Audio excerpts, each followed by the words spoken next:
Hi friends, இன்றைக்கி நம்ம வாழைக்காய் ஃப்ரை ஃபிஷ் ஃப்ரை தாங்க பண்ண போகிறோம். வாங்க எப்படி பண்ணலான்னு பார்க்கலாம். அதுக்கு ஒரு வாழைக்காய் எடுத்திருக்கேன். அதை 2 பக்கமும் கட் பண்ணி எடுத்திருக்கேன்.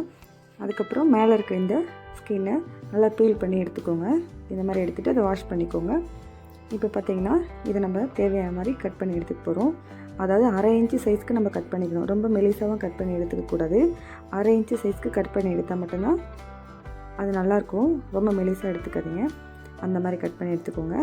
இப்போது நம்ம மசாலா ரெடி பண்ண போகிறோம். இதுக்கு 1/2 ஸ்பூன் மிளகாய்த்தூள் எடுத்துருக்கேன். அப்புறம் 1 ஸ்பூன் மல்லித்தூள் எடுத்துருக்கேன். உங்களுக்கு காரத்துக்கு ஏற்ற மாதிரியும் மிளகாய்த்தூள் சேர்த்துக்கோங்க. மல்லித்தூள் உங்களுக்கு ஸ்கிப் பண்ணாலும் வெயிட் பண்ணிக்கலாம். சால்ட் ஆட் பண்ணிக்கோங்க. சால்ட்டு இப்போவே கரெக்டாக ஆட் பண்ணிக்கணும் நீங்கள், இல்லைனா கொஞ்சம் ஸ்பைஸியாக தெரியும். சால்ட்டு கொஞ்சம் எக்ஸ்ட்ரா இருக்கிற மாதிரி பார்த்துக்கோங்க. இந்த மாதிரி நல்லா மிக்ஸ் பண்ணி விட்டுக்கோங்க. மிக்ஸ் பண்ணிவிட்டு சால்ட்டு செக் பண்ணிக்கோங்க.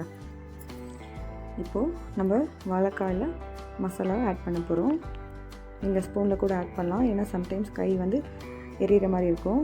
இந்த மாதிரி கட் பண்ணி வச்சுட்டு எல்லா வாழைக்காயும் மிக்ஸ் பண்ணி வச்சுக்கோங்க. இந்த மாதிரி பசங்களுக்கு ஸ்கூலுக்கு லஞ்ச் பாக்ஸுக்கு சைடிஷாக கொடுங்க. மறுபடியும் பசங்க அம்மா எனக்கு மறுபடியும் செஞ்சு கொடுங்க அப்படின்னு கேட்பாங்க. இந்த மாதிரி எல்லா இடத்துக்கும் ஸ்ப்ரெட் பண்ணி வச்சுருங்க. இதை நம்ம ஃப்ரை பண்ண ஒரு தவா எடுத்துக்கலாம். அதில் 1 ஸ்பூனுக்கு ஆயில் ஆட் பண்ணிக்கோங்க. அப்புறமா மசாலா ஆட் பண்ணி வச்சுட்ருக்க எல்லா வாழைக்காயும் எடுத்து இந்த மாதிரி வச்சுக்கோங்க. மீடியம் ஃப்ளேமில் இருக்கட்டும். இந்த மாதிரி எல்லா இடத்துலையும் வச்சுக்கோங்க. இது பார்க்குறதுக்கு மட்டும் இல்லைங்க, சாப்பிட்றதுக்கு ஒரு நான்வெஜ் மாதிரி இருக்கும். அதனால் பசங்க ரொம்ப விரும்பி சாப்பிடுவாங்க. இல்லை, நம்மளும் ரொம்பவே விரும்பி சாப்பிடுவாங்க, அடிக்கடி செய்வாங்க. கண்டிப்பாக இது 1 காயெல்லாம் செய்யாதீங்க, 2 காய் இல்லை 3 காயில் செய்யுங்க. ஏன்னா வீட்டில் பத்தாது நமக்கு. அதனால் 2 காய் இல்லை 3 காய் கண்டிப்பாக செய்யுங்க. இந்த டிஷ் செய்கிறது பார்த்திங்கன்னா ரொம்ப சீக்கிரமாக செஞ்சிடலாம். பார்க்குறதுக்கு நம்ம யோசிக்கலாம், ரொம்பவே சீக்கிரம் ஆகக்கூடிய டிஷ்ஷுங்க இது.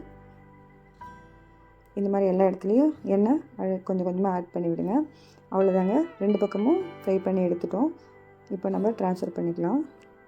பாருங்கள் எவ்வளோ அழகாக இருக்குது பார்க்குறதுக்கே. சாப்பிட்றதுக்குமே அவ்வளோ நல்லாயிருக்கும்.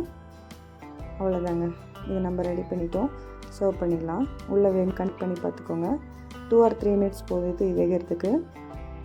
இந்த வீடியோ பிடிச்சிருந்தால் லைக் பண்ணுங்கள், ஷேர் பண்ணுங்கள், மறக்காமல் கமெண்ட் பண்ணுங்கள் ஃப்ரெண்ட்ஸ். பாய்.